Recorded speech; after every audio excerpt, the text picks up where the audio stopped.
My name is Harold Deansmore. I'm 79 years old and live alone in a modest cottage just outside Beaufort, South Carolina. The house is small, with chipped blue shutters and a warped wooden porch, but it's mine. It sits on the edge of a quiet marsh, where I can hear the frogs croak at night and the cicadas drone during long, humid afternoons. I've lived here since my wife Doris died, 10 years ago this October. People say time makes grief easier, that it dulls the edges, softens the blow.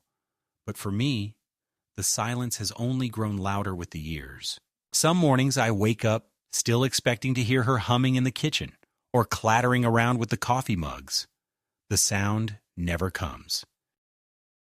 Instead, I fill the silence with old habits: 2 boiled eggs for breakfast, 1 slice of toast, and a thermos of weak tea that I carry out onto the porch. I sit there in my bathrobe looking out over the marsh, and I listen. To nothing in particular, just the world continuing without me. I wasn't always alone. I used to teach high school American history, 38 years in the classroom, mostly at Beaufort High. Kids never cared much for dates or dusty names, but I always tried to make it human, make them feel the tragedy in Gettysburg or the desperation of the Dust Bowl. After I retired, Doris and I traveled a little. Savannah, Charleston, Asheville. She liked antique shops and old graveyards, places with stories carved into stone. When she passed, I stopped going anywhere. I had friends once, but they moved or died or stopped calling when I didn't return messages. I don't blame them. I wasn't good company for a long time. I have one daughter, Melissa. She's 48 now, works as a dental hygienist in Jacksonville, married to a man named Mark Granger. He's about my age, or maybe a few years younger, but there's something slippery about him. I've never liked Mark. Too smooth, too good with his hands in his pockets, too quick with a joke that cuts. But Doris insisted I try. "For Melissa's sake," she used to say. "Don't scare her off." I didn't scare her off, but I never could quite bring myself to pretend I liked him either. The last real conversation I had with my daughter was 6 months ago over the phone. She asked me if I was still planning to leave the house to her. I told her I hadn't decided. She got quiet after that, then said something about needing to know for estate planning. I said I'd think about it. We haven't spoken since. Melissa doesn't visit much, and when she does, she comes with Mark. They sweep into my house like a cold front, breezy, disruptive, and never staying long enough for things to settle. They bring takeout food I didn't ask for, rearrange my kitchen drawers, make pointed comments about the dust on the blinds. Mark is always suggesting I get someone in here to help, or maybe downsize to a condo closer to the city. I know what he wants. He wants this house. He wants the land. He thinks I don't see it in the way he inspects the foundation or runs his hand along the porch railing. He thinks I'm a frail old man whose mind is slipping, but my mind is just fine. What's slipping is my patience. I used to dream that Melissa would come to me one day, just her, no Mark, and we'd talk like we used to, like when she was a girl, and would sit at the kitchen table sketching while I graded essays. I'd ask how her day was, and she'd tell me everything about school, her friends, the horse she wanted but never got. That little girl is gone now, replaced by a woman I barely recognize, one who treats me like a burden, a problem to be managed. Last Christmas, they didn't even send a card. No call, nothing. I spent the day watching reruns of black and white westerns and wondering what Doris would think of all this. Still, I try to hold on to something. A thread of hope, maybe. I keep Melissa's childhood room exactly the way it was. Pastel wallpaper, a wooden bed frame with a carved star at the headboard, a bookshelf lined with yellowed paperbacks and plastic horses. I dust it every week. I tell myself I'm preserving it for her, in case she ever comes home. But the truth is, I'm preserving it for me, because if I let that room go, I've really lost her. My finances are modest but stable. I live off a teacher's pension, some savings, and a small inheritance Doris left behind. I've always been frugal. No cable, no new car, no vacations. My truck is a rusted '97 Ford that still runs if I treat it gently. I pay my bills on time, balance my checkbook every Sunday, and never use a debit card online. I don't trust the internet. Mark once laughed at that, said I was living in the Stone Age. But I don't need gadgets to know when someone is lying to me. I can see it in their eyes. I don't have much, but what I have is mine. My name is on the deed to this house. My hands built the shelves in the den, laid the tile in the kitchen, patched the roof after Hurricane Matthew. Every nail, every board has a story. This place is not just property. It's my life. So when the letter from the bank came, a thin white envelope, official looking, with my full name printed neatly above the address, I opened it without much thought. I assumed it was another offer for a reverse mortgage, or some reminder about a paperless billing option I had no intention of activating. But what I read inside stopped my heart cold. According to their records, I had recently applied for a line of credit through a private financial institution based in Florida. The letter thanked me for my business, confirmed the approval of a substantial loan, and listed the item for which the funds had been used: a 52-foot luxury yacht purchased from a marina in Miami for $482,000, registered under my name and scheduled for transfer to a private dock the following week. I read the letter 3 times. I called the bank's fraud department. They were polite but cautious. The paperwork matched: signature, social security number, even copies of my driver's license and utility bills. All valid, all mine. Except I hadn't signed a thing. I hadn't left South Carolina in over a year. I didn't even know how to swim. I sat at my kitchen table for nearly an hour, the letter spread before me like a crime scene, my hands trembling. I thought of Melissa. I thought of Mark. And for the first time in years, I felt something sharp and cold rise up in my chest: suspicion. And beneath it, a terrible certainty. They had taken more than my silence. They had taken my name. I didn't sleep that night. I sat in my recliner, the bank letter on the coffee table in front of me, staring at it as if it might change if I looked long enough. I tried to reason through it, to find some explanation that didn't involve betrayal. Maybe it was a clerical error, a glitch in the system. Maybe someone really had stolen my identity, some stranger with a criminal background, a hacker from overseas.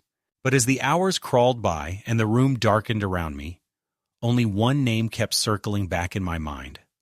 Like a mosquito I couldn't swat. Mark Granger. He'd always had a way of acting like he knew more than everyone else in the room. He worked in business development, whatever that meant, though every time I asked for specifics, he got vague. "It's complicated, Harold," he'd say, chuckling, as if I wouldn't understand the grown-up stuff. Once I overheard him telling Melissa they were going to be flush soon, that he had a deal lined up that would take care of everything. I thought he meant a promotion, maybe a new job. Now I wasn't so sure. The next morning I went to my filing cabinet, a dented metal box in the guest bedroom, and pulled out every document I had: bank statements, old tax returns, my will, the deed to the house, even Doris's death certificate. I needed to see it all, to make sure nothing else had been touched. Everything seemed in order, but that only unsettled me more. Whoever did this hadn't needed to rummage through my drawers. They already had what they needed. That afternoon, I drove into town and walked into the sheriff's office. I didn't call ahead, didn't make an appointment. I just showed up, envelope in hand, and asked to speak to someone about a possible identity theft case. The deputy at the desk was polite but distracted, eyes flicking, between me and the computer screen behind the counter. He told me to have a seat, that someone would be with me shortly. I waited for 45 minutes before a young officer with a badge that said T. Murphy came out and called my name. We sat in a cramped office with beige walls and a humming fluorescent light. I handed him the letter and explained what had happened, how I'd received it out of nowhere, how I hadn't applied for any loans or purchased any boats, how I hadn't set foot in Florida since the 1980s. Murphy listened, nodding occasionally, and took notes on a yellow legal pad. When I finished, he tapped the letter with his pen and asked if I had any enemies. I shook my head. "Just a daughter and her husband," I said quietly. "And lately even they don't return my calls." He raised an eyebrow but didn't ask more. He said they'd look into it, that I should file a report with the Federal Trade Commission and place a freeze on my credit. I did everything he told me. I called the FTC, filled out forms online, spent the next 3 days on the phone with credit agencies, trying to protect what little I had left. Each call ended with the same reassurances. "We'll look into it. We're sorry this happened to you. Thank you for your patience." But nothing changed. The yacht was still registered in my name. The loan was still active. And then, on the 4th day, I received a second letter. This time from a law office in Miami. It confirmed my recent purchase, outlined my ownership responsibilities, and enclosed an invoice for dock maintenance and storage fees totaling over $8,000. That's when the fear turned into something else, into rage. I called Melissa. It went straight to voicemail. I called again and again. On the 5th try, she picked up. "Daddy," she said, her voice hesitant, almost annoyed. "Everything okay?" I told her about the letters, the bank, the yacht. I asked her point blank if Mark had anything to do with it. There was a pause, long, loaded. Then she said, "Daddy, that's a serious accusation." "It's not an accusation," I said. "It's a question." She exhaled slowly. "Mark would never do something like that. You're confused." "I'm not confused," I snapped. "Someone used my name, my social security number. Someone forged my signature. If it wasn't you and it wasn't me, who does that leave?" "I don't know," she said, defensive now. "Maybe you misplaced something. Maybe you clicked on a bad email link. People get scammed all the time." "I don't use email," I said. "And I don't misplace my identity."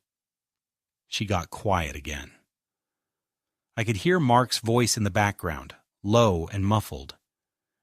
Then Melissa said, "Look, I can talk to him, okay? But don't go throwing around accusations. You're just stressed. Let's not make this worse." "I'm going to the police," I told her, "and if he's behind this, I'll press charges." There was a pause. Then she hung up. The next day, 2 things happened. First, I got a call from a detective in Miami. He confirmed that the yacht had indeed been delivered, registered, and docked under the name Harold Deansmore. He also informed me that the delivery was signed for in person by someone who presented valid photo ID, a driver's license with my name and address on it. Second, I received a letter from the IRS. According to their records, I had failed to report a large asset acquisition on my previous return. They were requesting clarification. I felt the blood drain from my face. This wasn't just theft. It was a noose tightening around my neck. I sat in my living room, papers scattered across the coffee table like fallen leaves, and I realized something with complete soul-deep certainty. They weren't trying to steal from me. They were trying to erase me, take my name, take my money, saddle me with debt, maybe even drive me into legal ruin. And then what? Ship me off to some memory care facility and tell the world I'd gone senile? That I couldn't be trusted with my own affairs? Mark had always hinted that I was slipping. He'd say it with a smile, like a joke. "You're not getting any younger, Harold. We worry about you out here all by yourself. Have you thought about getting power of attorney, just in case? I used to wave him off, thinking it was just his way of pretending to care. Now I saw it for what it was. Preparation, conditioning, setting the stage for something bigger. I remembered a visit from 6 months ago just before Christmas. Mark had brought me a folder, said it was insurance paperwork, asked me to sign a few pages while we were watching the game. Just routine stuff, he'd said. I hadn't read it carefully. I'd been distracted, tired, grateful even, that someone was paying attention to me. My hand had shaken as I signed. Now I wondered what I'd really agreed to. That night, I made 3 copies of every document I had. I mailed 1 set to the Miami detective, 1 to a lawyer I knew from church, and kept 1 for myself. I took photos with my phone, grainy but legible, and backed them up on a USB stick, which I hid in the garage under a loose floorboard. I was 79 years old. I didn't move fast, didn't see well in low light, couldn't hear out of my left ear, but I wasn't stupid. And I wasn't about to let them bury me while I was still breathing. They thought they'd chosen the perfect victim. But they'd forgotten one thing. I had nothing left to lose. The following week crawled forward like a fevered dream. I kept waiting for someone to call me back. Someone in authority who would tell me this had all been a mistake, that they'd caught the real thief and I could go back to boiling eggs and watching the marsh change colors with the sky. But no such call came. Instead, the silence became a second skin. The only voices were those in my head, re-examining every encounter, every signature, every moment of weakness I'd allowed Mark to exploit. My lawyer, Mr. Colvin, a quiet man in his 60s with a gray beard and the calm demeanor of a lifelong Methodist, reviewed the documents I'd sent him and called me on a Tuesday afternoon to say he believed I might have a case. But the fraud was intricate. Whoever did this knew what they were doing. "We'll need evidence," he said. "Real evidence. Names, dates, digital trails. Otherwise, they'll say you're just an old man confused by paperwork." Confused? That word had started to follow me around like a stray dog. It was the word Melissa had used. The word I heard in the bank teller's careful tone when I'd asked her to flag my accounts. The word Mark used as a weapon wrapped in kindness. I wasn't confused. I was outraged. And that, I discovered, was a far lonelier thing.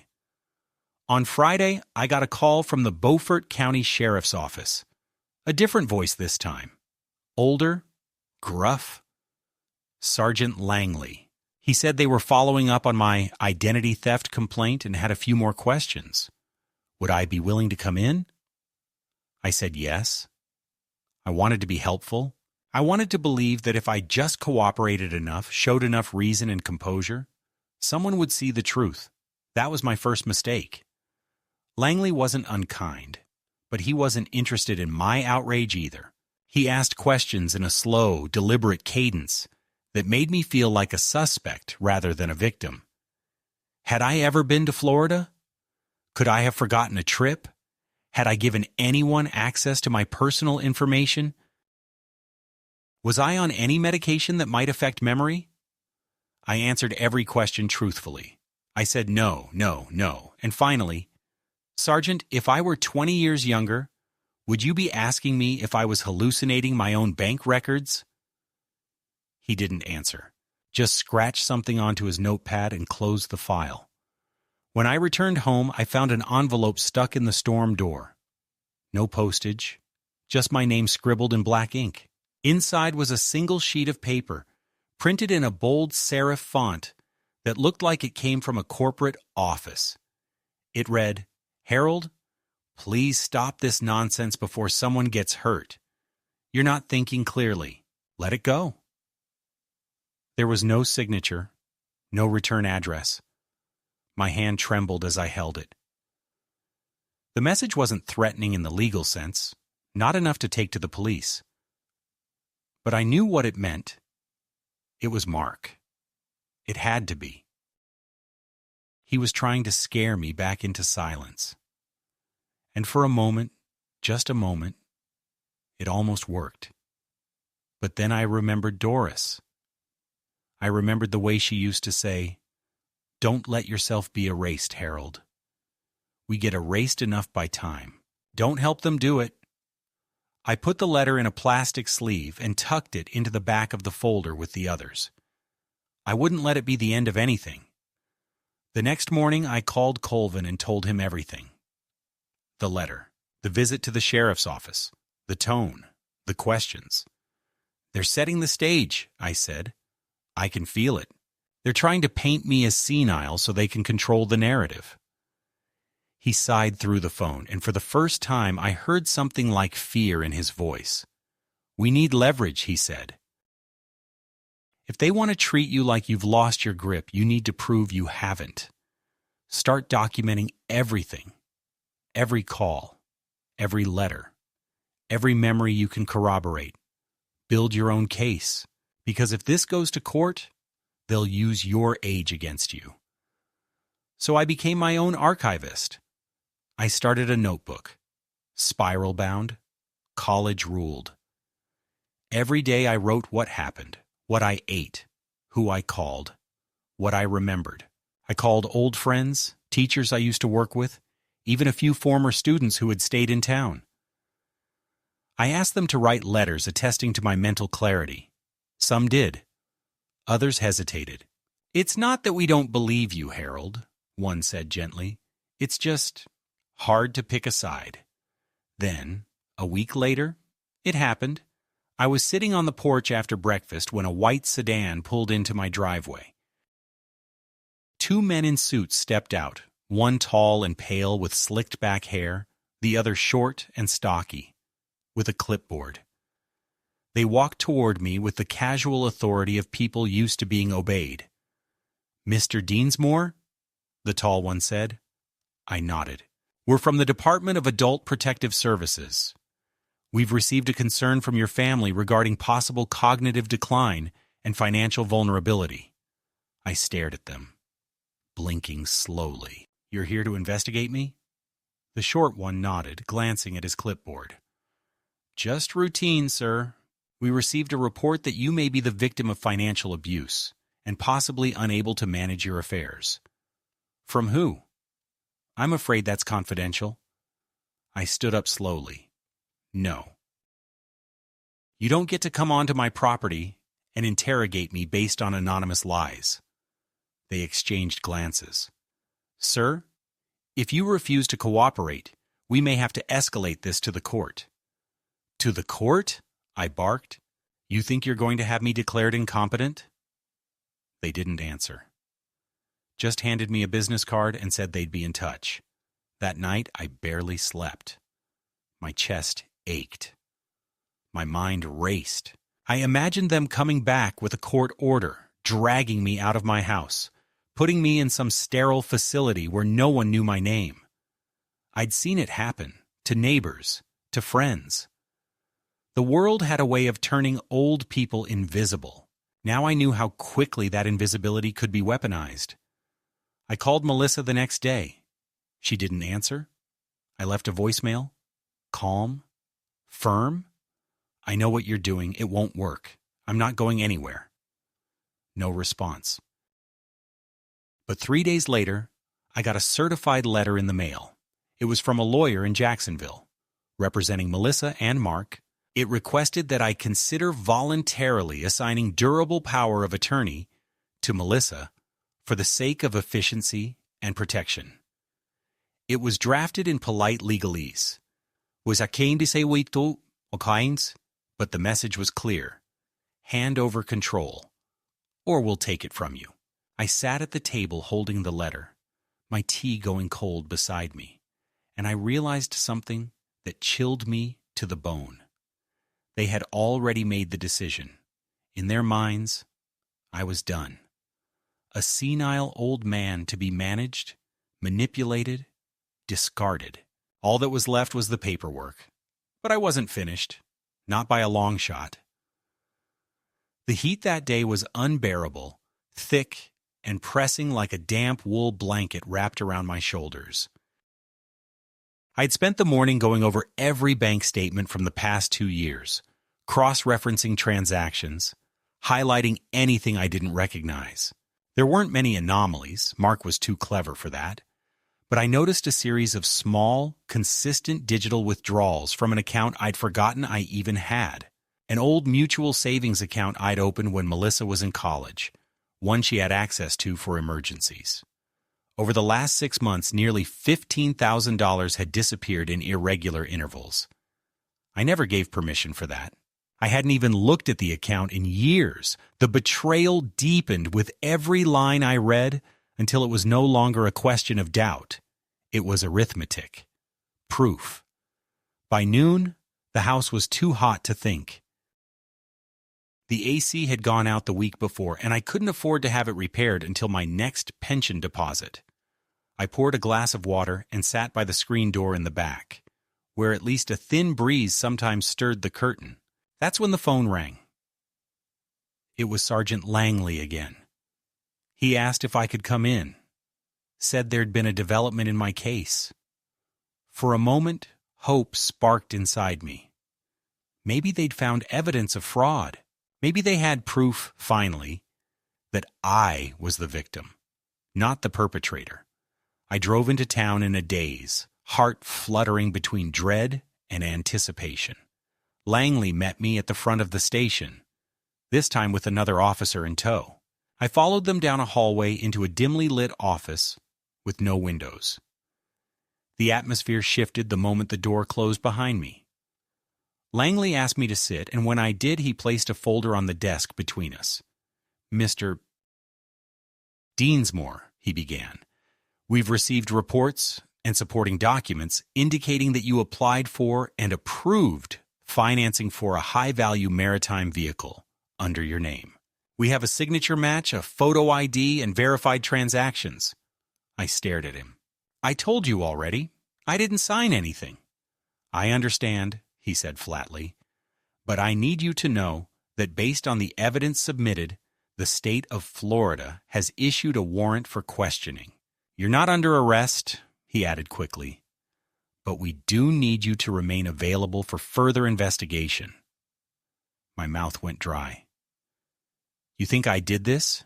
You think I bought a yacht?" Langley looked uncomfortable, but didn't deny it.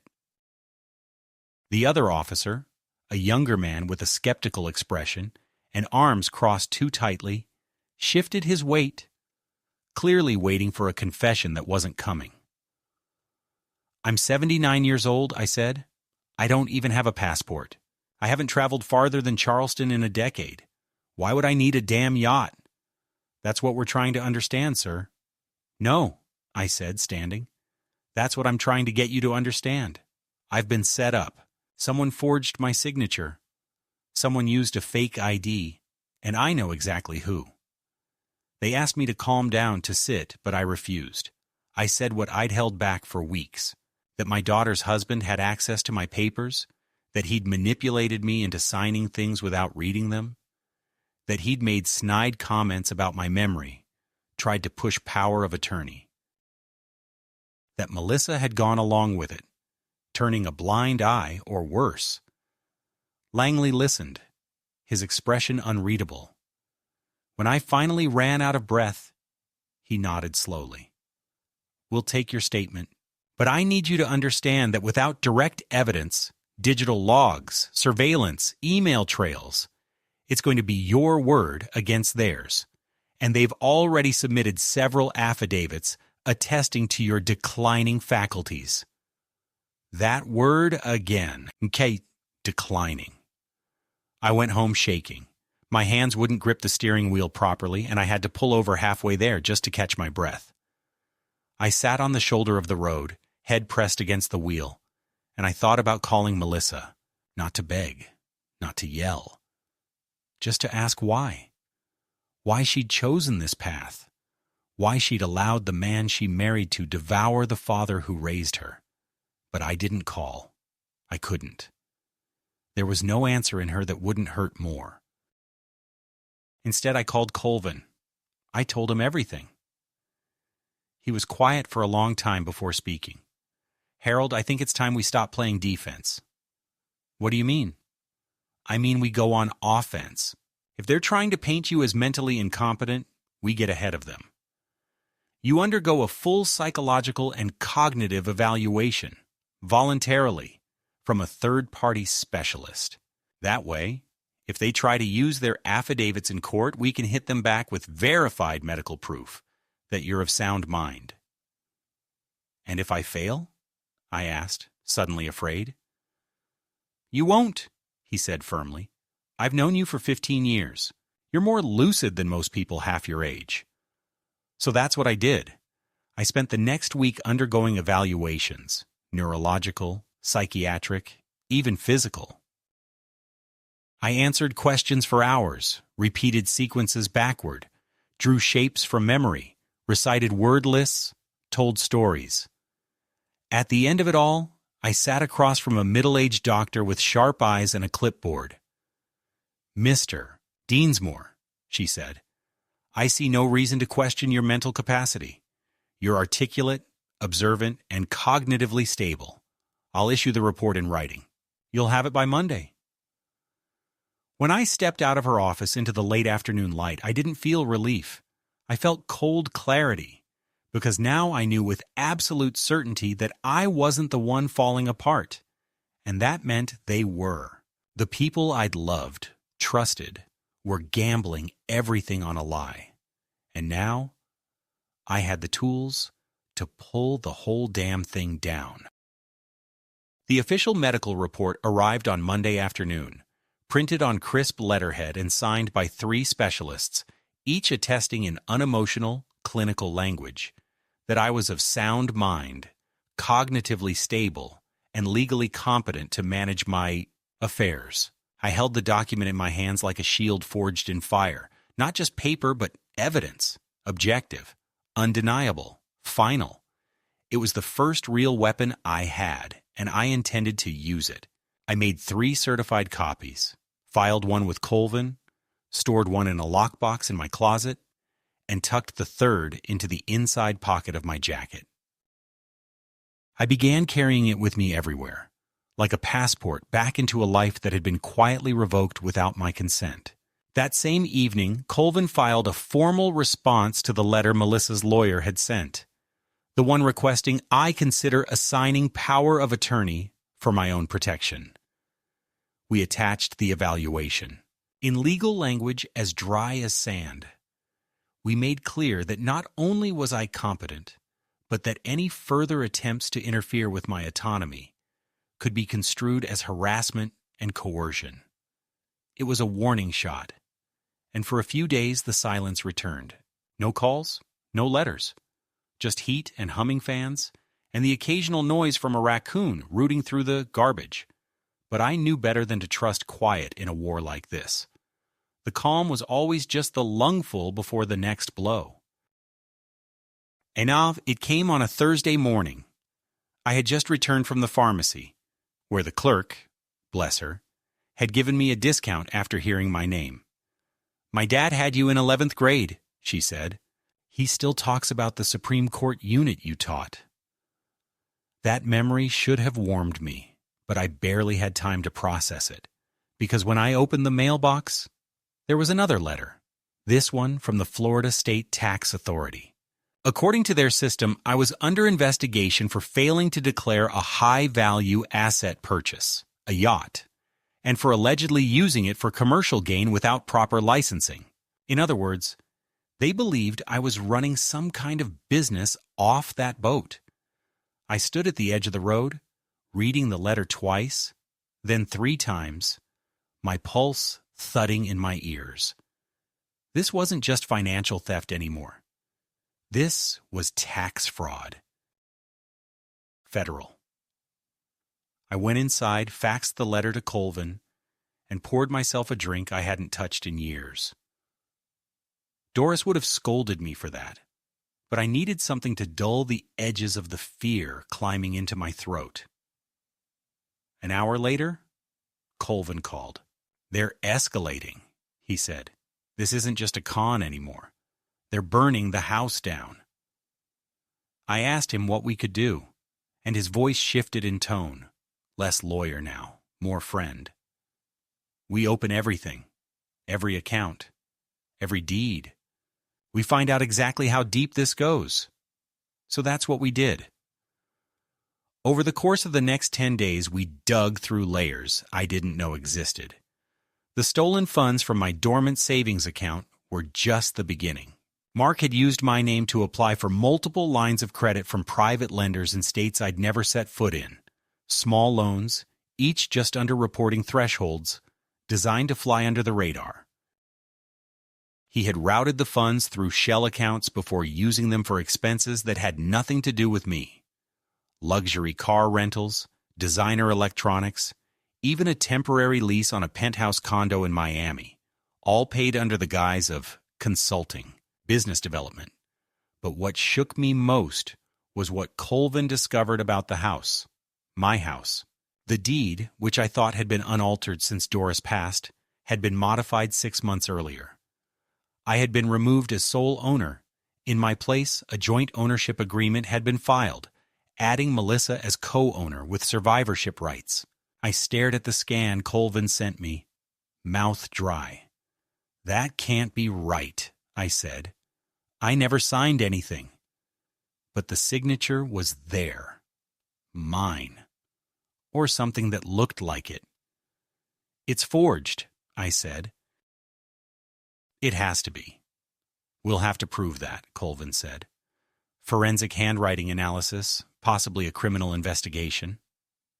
He paused. But if that deed stands, and you were to pass away, Melissa would own everything, I finished.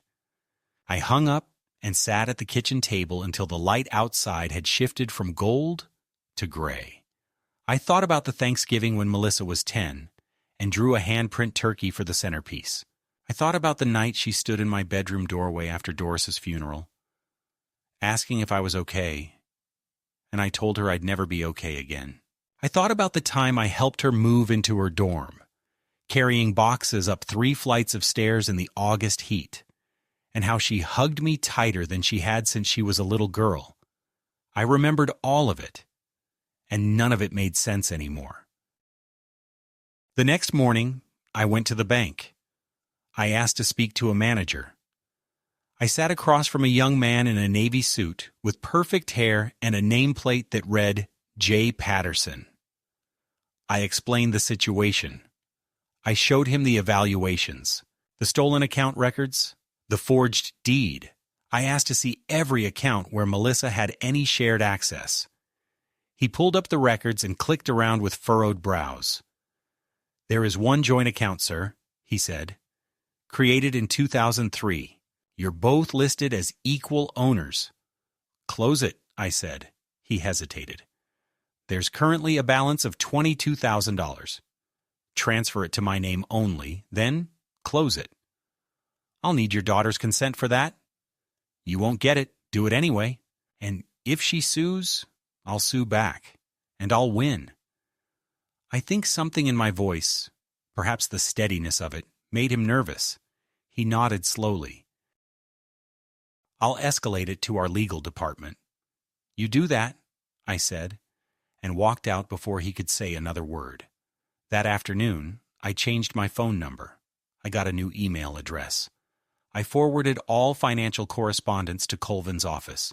I called the DMV and initiated a fraud investigation on the forged driver's license Mark had used in Florida.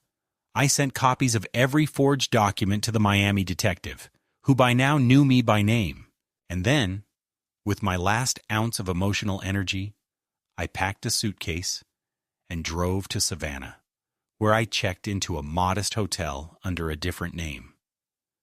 I needed time, space, clarity. But more than that, I needed to disappear, just long enough to watch what they'd do when they couldn't track me anymore. 2 days passed, no calls, no messages. Then, on the 3rd day, Colvin called. "They filed a motion," he said. "They're petitioning the court to have you placed under emergency conservatorship. Melissa's claiming you're missing and possibly a danger to yourself. She wants immediate control of your medical and financial decisions. How is that even legal? I asked. You're not missing. You're hiding. There's a difference. But they're betting on time. If the court grants temporary conservatorship, she could access everything before we stop it. What do? We stop hiding. You come home. You show up in court. You bring the doctors, the records, the forged signatures. We expose everything. I drove back that night. As I crossed the state line, I realized I hadn't felt this alert in years. The rage that had once exhausted me now powered me forward. I wasn't a victim anymore. I was a witness, a plaintiff, a man with a case. They had thrown every tool at their disposal into burying me: gaslighting, manipulation, legal deceit. And I had risen. The final move was mine. And I intended to make it count. The day of the court hearing arrived under an unusually cold sky for South Carolina, the kind of gray lid that seemed to press down on the earth and the shoulders of anyone walking beneath it. I had slept little the night before, pacing from room to room, unable to quiet my thoughts. I had rehearsed every word I might say, every detail of every document, every humiliating memory I'd been forced to endure over the past months. Each one a brick in the wall I intended to build between myself and the lie Melissa and Mark were trying. To enshrine as truth, I wore a dark navy suit, freshly pressed, and the tie Doris had once bought for our anniversary, a small gesture of continuity I felt I needed. I arrived at the courthouse an hour early and waited in the corridor outside the chamber. Listening to the buzz of fluorescent lights and the distant sound of heels clicking across the tile. Colvin arrived precisely on time, carrying a leather case and nodding toward me with the solemnity of someone preparing for battle. "They've filed their claim in full," he said. "They're asking for immediate conservatorship based on mental decline and suspected self-harm. They've submitted statements from neighbors, bank representatives, and of course, their own affidavit." I nodded, saying nothing, though a burning rose in my chest that I refused to let show. We were summoned 10 minutes later by a bailiff who looked barely older than my grandson. The courtroom was not crowded, but felt full. Melissa sat at one table, wearing a beige blazer and clasping a leather-bound folder to her chest like it might protect her from what was coming. Mark sat beside her, arms folded. His mouth curled in a look that bordered on smugness. He didn't look at me, or perhaps he did, but I refused to see it. The judge, a woman in her 50s with the wary eyes of someone long since disillusioned by people, called the session to order and invited their lawyer to present. He rose with a practiced grace and began speaking in a tone both paternal and righteous. He described an elderly man in visible cognitive decline, someone whose financial records were erratic, whose behavior had become increasingly suspicious, who had voluntarily fled his residence and gone missing for several days. He made repeated references to my age, my reported confusion, and most galling of all, my paranoid claims about identity theft, implying not just that I was mistaken, but that I had fabricated an entire conspiracy to avoid family oversight. I sat in silence as he spoke, staring at the grain in the table before me, my hands folded together. The rage I had felt for months simmered just below the surface, but I kept it there, not out of weakness, but because I knew the moment I opened my mouth, it had to matter. Colvin stood when our turn came, and his voice, though quieter, carried more weight. He presented my medical evaluation first, signed and certified by 3 independent specialists. He reminded the court that I had voluntarily submitted to these tests, had passed them unequivocally, and had done so without the prompting of any legal challenge. He then presented the documents, bank records showing unauthorized withdrawals, forged loan applications, the yacht registration under my name, the altered deed Melissa had filed without my knowledge. When the forged signature was projected onto the screen, and mine beside it, even the judge leaned forward. "We have retained a handwriting analyst," Colvin said. "His findings are included in the documents you've been given. The signature is not only forged, it was copied from a 2016 tax return." He paused, letting the silence land with force. Then, finally, I was called to the stand. I rose slowly, not for show, but because my knees truly did ache from the cold, and walked to the witness seat. The bailiff asked me to swear in, and I did, my voice clear. As I sat, I looked not at the judge but at Melissa, who now kept her eyes fixed on the folder in her lap. I began to speak, not quickly, not forcefully, but with the cadence of someone who had nothing left to hide. I told the court about my life after Doris's death, about the long days alone, the few joys I had left. I spoke of Melissa's gradual absence, of Mark's slick charm, and the growing discomfort I had felt around him. I described how I had signed papers I hadn't read, not out of carelessness, but out of trust, because when your family asks you for help, you don't imagine that help will become a noose. I detailed the discovery of the stolen accounts, the forged applications, the letter from the marina about the yacht I had never seen. I admitted to hiding for a few days in Savannah, not to escape reality, but to protect myself from the people who had turned my reality into something I could no longer recognize. I ended not with accusation, but with a question, one I directed straight at my daughter. "If I am so incapable," I said, "why did you need to forge my name? If I'm too confused to manage my own money, why was I able to track every dollar you took?" There was no answer. The judge called a short recess. I returned to my seat, hands trembling now from exhaustion. When the court reconvened, her ruling came swiftly and without ambiguity. The petition for conservatorship was denied. The court found no evidence of mental incompetence, and the medical evaluations were upheld as valid. Furthermore, the matter of the forged documents and financial fraud would be referred to a separate civil proceeding, with a potential for criminal charges depending on the outcome of forensic investigation. Melissa looked pale. Mark looked angry. The judge dismissed the session. I left the courthouse feeling not victorious, but empty. It had taken everything in me to stand there, to make myself vulnerable, to admit to being tricked by the people I had loved most. But what I felt most of all was relief. Not because I had won, but because I had been believed. In a world that had tried so hard to silence me, that alone felt like a miracle. In the weeks following the court ruling, I found myself walking through my own home, like a man returned to a country he no longer fully recognized. The walls were the same, the furniture in its familiar places, the creaking of the floorboards as consistent as ever. But something in the air had changed. It wasn't just the knowledge that I had survived an attack from within my own family. It was the awareness that something fundamental had broken, and no ruling, no judge's decree could stitch it back together. Melissa didn't call. There were no apologies, no letters, no explanations, only a cold and deliberate silence, as if by losing in court she had decided I no longer existed. Mark disappeared entirely from the picture, whether by fear of prosecution or by the unraveling of his own schemes. I never found out.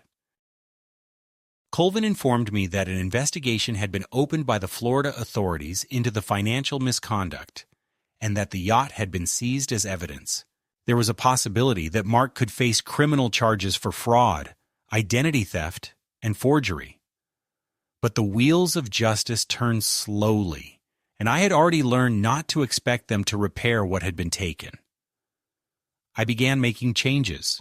I updated my will to exclude Melissa entirely, and instead left everything, my house, my remaining savings, even Doris's old jewelry, to a charitable foundation for underprivileged students who wanted to study history. It felt right. I began donating items, books, and furniture to the local community center, choosing to shed the weight of the past rather than let it rot around me. I canceled shared accounts, cut all legal ties, and moved my banking to a small credit union in town where the tellers knew me by name. I also hired a young man from the church to help with errands and minor repairs. Not because I couldn't do them, but because I wanted to feel, for once, that someone was entering my life without an angle. And then, one morning, I found something unexpected in the mail. A postcard. No return address, no signature. Just a picture of a lighthouse on the front, and on the back in handwriting I knew instantly as Melissa's, "You chose your pride. I hope it keeps you warm." I stared at it for a long time, not out of sadness, but from the sheer smallness of the message. I had expected rage, remorse, or even shame. But what I received instead was a child's spite, disguised as principle. I burned the card that evening in the fireplace, watching the edges curl and disappear into smoke. That was the last word between us. I began writing, not memoirs exactly, but reflections. I took out a stack of lined notebooks and filled them with memories of Doris, of teaching, of the marsh behind the house, and how it looked in late September when the light cut through the reeds just so. I wrote about the trial, about the betrayal, but I wrote it not to publish, not to prove anything, but to remember myself, to remind the man I had once been that he was still alive, still lucid, and still worthy of being heard. Some evenings I sit on the porch with a cup of tea and think about all that's past. I don't feel peace exactly. That's a word for people who've forgotten too much, but I do feel clarity.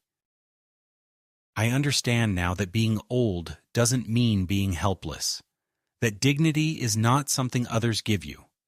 It's something you claim, sometimes at great cost. I also understand that love, no matter how deep, cannot excuse cruelty. Blood may tie us to people, but it does not bind our loyalty. That must be earned, and it can be lost. They tried to take everything from me, my name, my home, my freedom. In the end, I kept the one thing that mattered. I kept the truth, and I intend to carry it with me for however many years I have left. Not as a wound, but as a warning.